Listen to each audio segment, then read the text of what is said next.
Bom, gente, eu sou a Flávia Rosa Santoro e vou falar um pouquinho aqui sobre a teoria da construção de nicho e a hipótese da malária. Então, a teoria da construção de nicho, ela nada mais é do que uma extensão da ideia da seleção natural. Então, para a gente entender um pouquinho o que é a construção de nicho, a gente precisa entender que, além da herança genética que os organismos possuem, né, que os organismos da ideia da evolução. Então, além da herança genética, a gente tem que entender que os organismos herdam também o ambiente em que os seus antepassados construíram.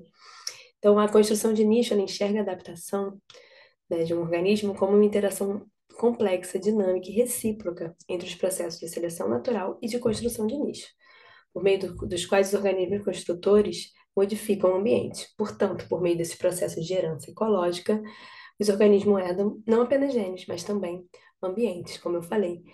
E uma ideia importante da gente entender para se aprofundar na construção de nicho é a ideia dos organismos que são considerados engenheiros ecossistêmicos.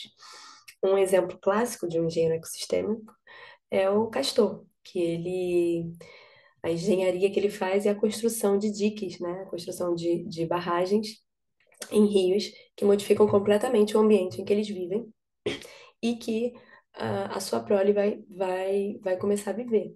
E não só essa herança que eles, né, essa modificação ambiental, não só vai ser herdada por esses organismos, como também vão afetar outros organismos, né, os organismos que vivem ali próximo àquele ambiente. Então, a gente considera esses construtores de nicho de uma maneira assim tão radical como um que modifica, né, o curso de um rio, como engenheiros ecossistêmicos, né? Obviamente, a gente consegue imaginar um outro exemplo de engenheiro ecossistêmico que são os seres humanos. Então, na ideia da construção de nicho, né, como eu falei, é uma extensão da seleção natural, porque a seleção natural a gente conhece como o ambiente moldando as espécies, né? Então, o ambiente ele vai selecionar o pool genético de uma espécie, né, de acordo com as pressões seletivas. Se a gente olha aqui esse quadro, a gente consegue ver que a ideia da construção de nicho, ela considera esse looping. Então, enquanto o ambiente seleciona o pool genético né, os fenótipos, né, muitas das vezes o pool genético ele vai ser expresso em fenótipos, em diversos fenótipos, esses fenótipos, né, eles também vão modificar o ambiente. Como, por exemplo, o castor. Então, a capacidade de construir diques deles é uma capacidade que ela é determinada, ela é influenciada, né, pelo pool genético, ela está expressa, né, é um fenótipo estendido da expressão de um gene dos castores de construir diques. Então, essa construção desses diques vai modificar o ambiente, e esse ambiente modificado vai atuar novamente no pool genético desses castores, e também de outras espécies. Então, a gente olhando aqui, a ideia da construção de nicho, ela tem três pressupostos. E para que haja construção de nicho, então a gente precisa considerar pelo menos dois deles. Então, o primeiro pressuposto é de que um organismo, né, isto é, um candidato a construtor de nicho, ele deve modificar significativamente as condições ambientais. E aí, a partir disso, as modificações ambientais mediadas pelo organismo devem influenciar as pressões de seleção sobre um receptor de construção de nicho.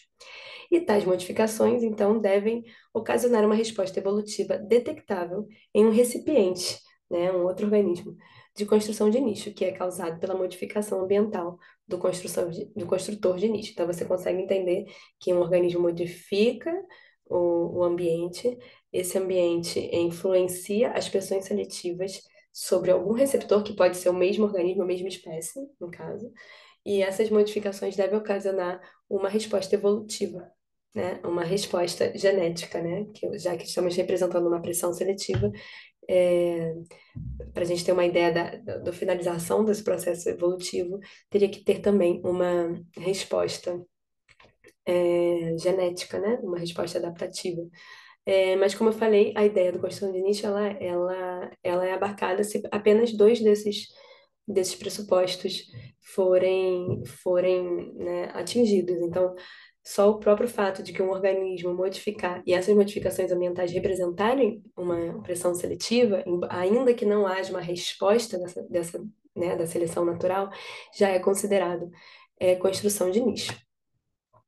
É, então, a partir daí, a gente, espero que eu não tenha passado duas vezes, a gente consegue ver que os seres humanos, eles são, né, como eu já falei, um grande construtores de nicho, né? É um grande exemplo de construção de nicho. Então, eu peguei aqui uma frase de um trabalho do Lana de Bourdieu, que coloca que, uma vez que os humanos são construtores de nichos extremamente potentes, entender como a construção de nichos regula a dinâmica do ecossistema e afeta as pressões de seleção em outras espécies é fundamental para compreender nosso impacto no meio ambiente. Então, nós sabemos que os seres humanos modificam, são grandes engenheiros ecossistêmicos e, portanto, modificam, promovem novas pressões seletivas para diversas espécies, para além daquelas pressões de seleção artificial mesmo, né? Eu estou até colocando de pressões que não são as direcionadas por seleção artificial, são aquelas talvez involuntárias pela capacidade do ser humano de ser um engenheiro ecossistêmico muito poderoso, que modifica grandemente as pressões seletivas do ambiente, certo? Então, mas quando a gente considera, né, o ser humano eu ia dizer nessa confusão, mas nessa construção, né, nessa cadeia de evolução, a gente tem que considerar que nessa questão dos seres humanos não está atuando somente o ambiente sobre o pool genético e vice-versa, mas também existe um fator super importante dos seres humanos que é a presença da cultura. Então, a cultura ela faz parte, né, desse indivíduo e ela também faz parte desse looping que vai modificar o ambiente. Então, a cultura, os seres humanos, não somente pelo seu pool genético, pelo seu fenótipo estendido, ele modifica o ambiente. A própria cultura, que muitas das vezes é expressa a maioria das vezes é expressa não por características genéticas, ela também tem a capacidade de modificar o ambiente de forma que esse ambiente também represente uma seleção natural, né? Represente uma pressão seletiva para o pool genético e também, por que não dizer, para a modificação, para as modificações culturais, ou seja, para a evolução cultural. Então, quando a gente considera a construção de nicho nos seres humanos, então a gente tem que considerar não só a herança genética, que é o que a gente já sabia desde o início da evolução, mas também a herança ambiental, né? A herança ecológica. E, em terceiro lugar, a herança cultural, que é fundamental para a gente entender esse processo de construção de nicho. E aí eu vou dar dois exemplos aqui, que eu vou me aprofundar principalmente no segundo exemplo. Esse primeiro exemplo é um exemplo já bastante estudado, que é o exemplo da lactase, né? A presença, a permanência da enzima lactase nos indivíduos adultos, nos mamíferos adultos, né? No caso, os seres humanos adultos, que não é essa presença, ela é rara, né? Normalmente, os mamíferos, eles possuem essa enzima no começo da vida e logo depois eles perdem a capacidade de digerir a lactose. Mas a gente sabe que hoje nos seres humanos, a grande maioria dos seres humanos, eles são tolerantes à lactose, ou seja, eles possuem a lactase na vida adulta também. E, na verdade, a minoria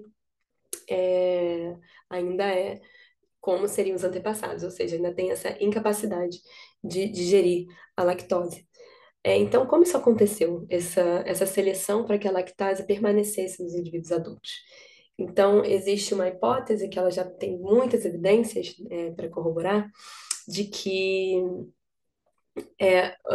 o gene é uma das partes, né, um dos genes responsável pela expressão da lactase, né, que é a enzima que digere a lactose, e essa expressão na vida adulta, ele tem aparecido há 7.000 anos atrás. E que a criação de gado, né, a pecuária, tem aparecido há 5.000, mais ou menos, anos atrás. E essa pecuária, em algum momento que ela já existia como prática cultural, é, algumas populações que já tinham a pecuária passaram por escassez de alimentos. E a capacidade de que alguns indivíduos tinham nessa escassez de alimentos, de poder digerir o leite, favoreceu a permanência dessas populações. E houve uma seleção, né, uma seleção natural, que na verdade é uma construção de nicho, porque começou com a ideia da pecuária, né, que é uma questão cultural. Então, essa capacidade de digerir fez com que esses indivíduos fossem selecionados, enquanto os indivíduos que não podiam digerir a lactose, muito provavelmente morriam de fome. Então, né, numa situação de mudança de nicho, com carência de outros tipos de alimentos e disponibilidade de leite, indivíduos que carregavam a mutação, né, que possibilitava digerir lactose, puderam beneficiar-se do nicho pecuarista. Esses indivíduos tornaram-se mais aptos ao novo ambiente e tiveram mais descendentes que também carregavam tal mutação genética, ou seja, eles tinham maior fitness, aumentando então a frequência de indivíduos tolerantes ao consumo de leite na vida adulta. Então, existe esse mapa aqui do Global Lactase Persistence Association Database, que coloca, né, onde existe a maior proporção de pessoas tolerantes à lactose, né? E aí a gente vê que esse mapa ele se sobrepõe aos locais em que há um predomínio de populações que praticavam a pecuária, né? E justamente nessa falava noroeste da África e no norte da Europa, existem alguns pontos muito claros de que existiam esses fazendeiros, né, vamos dizer assim, esses pecuaristas, e foi ali que houve uma pressão seletiva muito forte para que as pessoas pudessem permanecer com a enzima lactase na idade adulta. Então, isso já foi detectado, e ainda permanece essa proporção de pessoas com tolerância à lactase, ela ainda é maior nessas regiões, que já tem comprovadamente esse passado histórico com a pecuária, né? Eu espero que vocês tenham conseguido entender esse exemplo, mas eu vou me aprofundar mais fortemente aqui no exemplo da hipótese da malária, que é muito semelhante ao que a gente acabou de ver com a ideia da lactase. A gente consegue ver isso na sobreposição de mapas. A hipótese da malária ela foi proposta por Livingston em 1958, e demonstra uma associação entre a endemia da malária e a frequência do alelo da anemia falciforme. Então, a gente consegue ver esses dois mapas aqui, o mapa em vermelho, que é a endemia da malária, né, a proporção, a incidência da malária na África subsaariana, abaixo do Saara, e uma maior proporção de pessoas com anemia falciforme, né? Na verdade, maior proporção do alelo, né, na população. Lembrando que esse alelo a expressão do alelo quando existe a homozigose, né, quando os dois cromossomos pareados têm a mesma, têm o mesmo, ou seja, são homozigotos, eles causam, na maioria das vezes, a morte nas primeiras horas de vida, porque a anemia falciforme, ela é uma doença muito grave. No entanto, a heterozigose, a presença de um dos alelos somente, faz com que os indivíduos produzam, né, parte das hemácias de maneira normal e parte de maneira falciforme, né?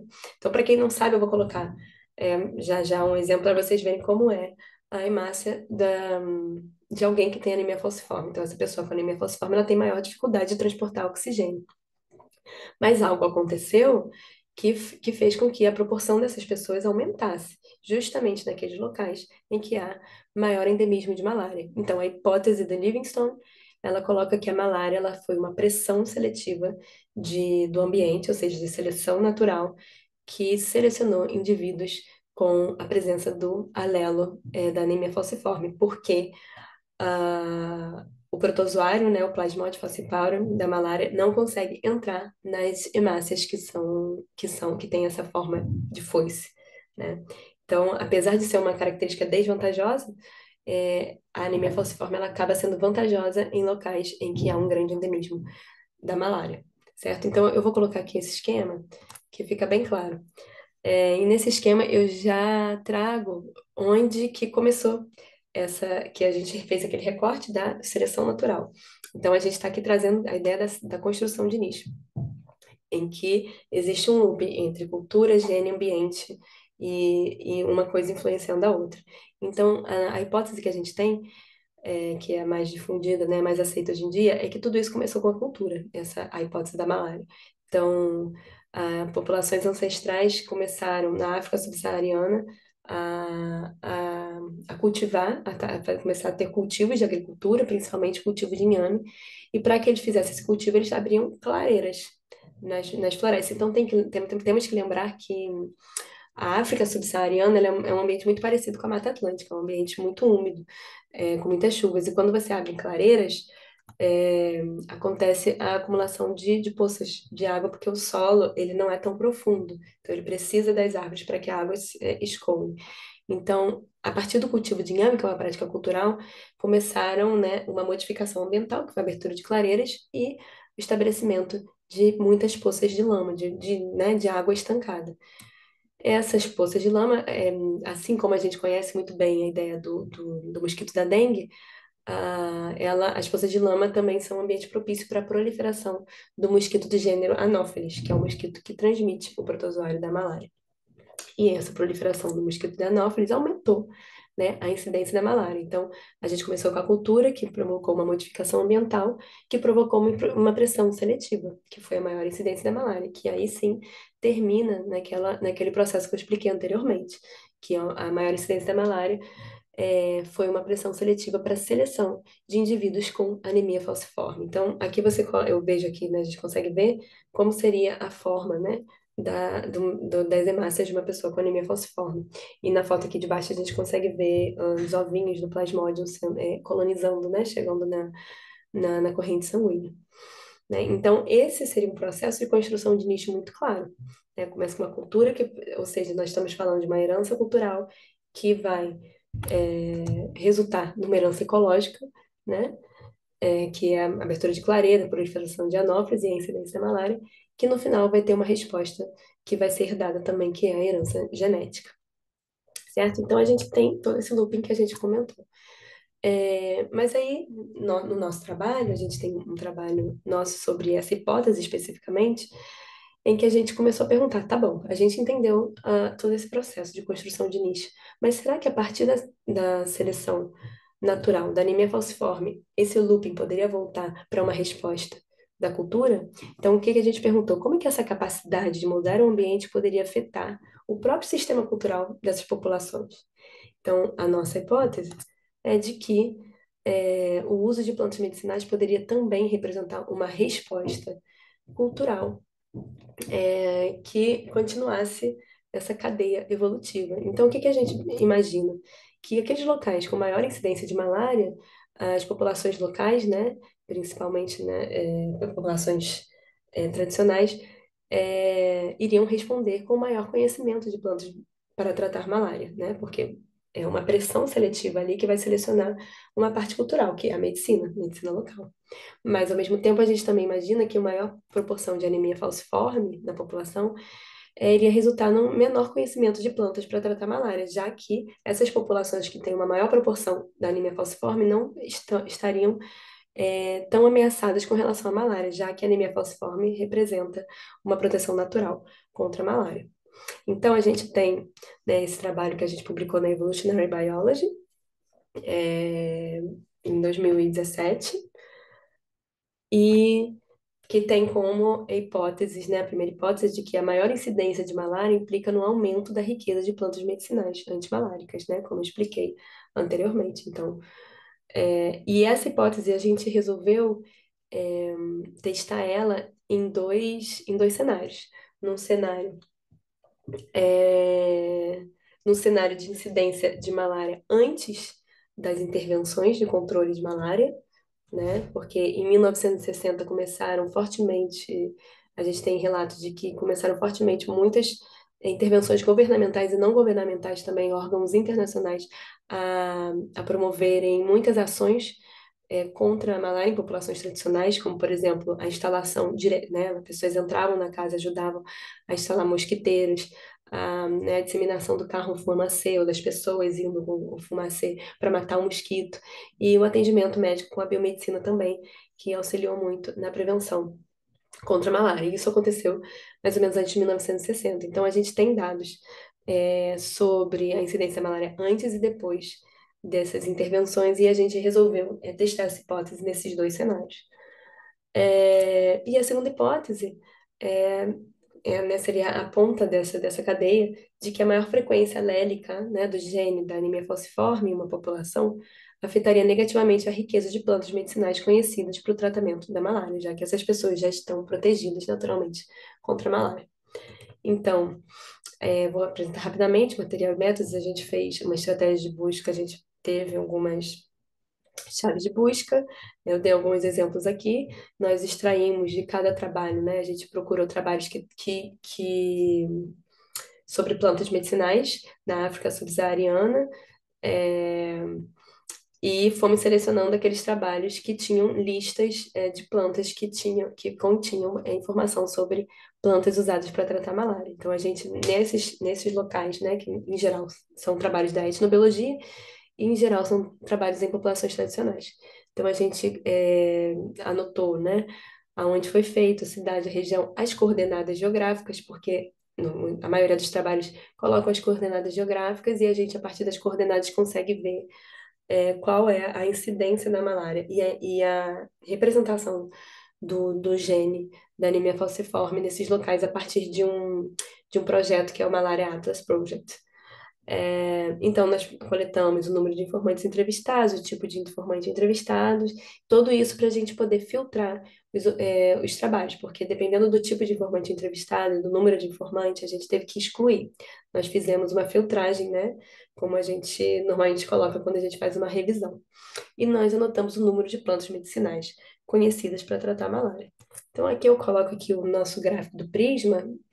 Obviamente, todos vocês podem olhar esse artigo, é Open Access, depois vocês podem pegar mais detalhes, mas assim, para demonstrar que a gente teve né, uma filtragem dos artigos que a gente trabalhou e no final encontramos, né, nós incluímos apenas 29 artigos.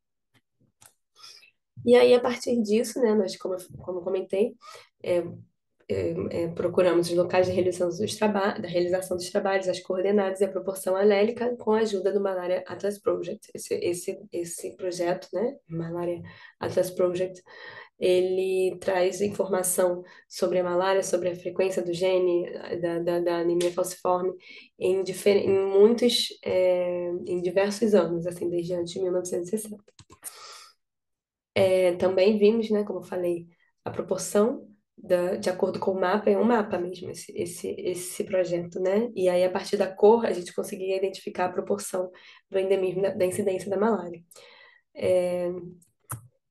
Aqui um dado dos últimos anos, né, que foram mais os trabalhos que estavam, né, quando a gente fez essa parte dos últimos anos, ficaram ainda mais, como seria a palavra? Era muito mais fácil você ver essa proporção, porque aí você já conseguia ver com diferentes cores. E o que a gente fez para testar nossas hipóteses, né, correlacionando nossas variáveis, é uma nova marginal, e a partir disso a gente fez um Monte Carlo com 1.000 aleatorizações para garantir de que nossos resultados não eram fruto do acaso. Então, como resultados, a gente viu que para um período após a implementação de medidas protetivas contra a malária, não houve nenhuma relação com o número de plantas medicinais, ou seja, nós não corroboramos nossa hipótese. Porém, para um período anterior, em que não havia política efetiva no controle da malária, houve diferença na riqueza de plantas em relação às categorias de incidência, com uma média de riqueza maior em localidades de maior incidência. Então, o número de plantas medicinais ele variou de 12 a 113 em cada comunidade, né, em cada um dos trabalhos. E nós também não comprovamos a segunda hipótese de que o aumento na proporção do gene da anemia falciforme resultaria em incremento no número de plantas medicinais, então não resultou, mas a gente conseguiu ver uma variação na proporção alélica muito baixa, de 0 a 12. Então, muito provavelmente, essa hipótese não foi corroborada porque a variação na proporção alélica das populações era muito baixa. Isso muito provavelmente ocorre porque pela capacidade de que a homozigose, né, a presença da homozigose, quando esses dois genes, né, os genes eles aparecem em homozigose, isso impede a sobrevivência da pessoa. Então, acaba que a frequência alélica ela não cresce muito na população, porque quando aparece um homozigoto, esse indivíduo morre logo no nascimento. Então, a gente consegue ver que os sistemas médicos locais, né, de acordo com o que a gente viu, pode demorar a responder uma variação ambiental de forma que a farmacopeia de um determinado tempo está respondendo mais fortemente a mudanças ambientais anteriores, já que os estudos que foram feitos depois de 1990, eles estavam talvez refletindo uma incidência da malária de 1900, antes de 1960, porque depois de 1990 a incidência da malária meio que estabilizou justamente por conta das medidas protetivas. Infelizmente, ela ainda não acabou, ela ainda é uma doença muito incidente e ela é um grande problema mundial. Mas essa diferença que a gente encontra entre o número de plantas medicinais e a incidência, ela fica evidente quando a gente considera essa variação que existia antes de 1960. Ou seja, as populações têm um arcabouço medicinal que, apesar das medidas protetivas da biomedicina, esse arcabouço medicinal ele não foi alterado, ele ainda representa um cenário de malária, muito provável, né, de muita, né, de uma diferença de incidência de malária. Muito provavelmente porque essas populações ainda, apesar de muitas, a gente achar que a biomedicina ou outras práticas podem estar ameaçando a medicina tradicional, esse nosso resultado é uma forma também de evidenciar que não.